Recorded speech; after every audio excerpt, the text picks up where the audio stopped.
The HTC NE20 earbuds are heavily marketed online as AI Translation Buds with features like real-time language translation, gaming mode, and long battery life. But here's the truth. They are not listed on HTC's official website, and multiple reviewers has flagged them as rebranded low-cost earphones sold under fake HTC branding.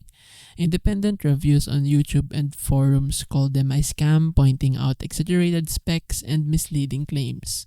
While you'll find them on sites like here in AliExpress, also on Amazon, the product descriptions often vary and the features don't match what HTC officially offers in its true wireless lineup.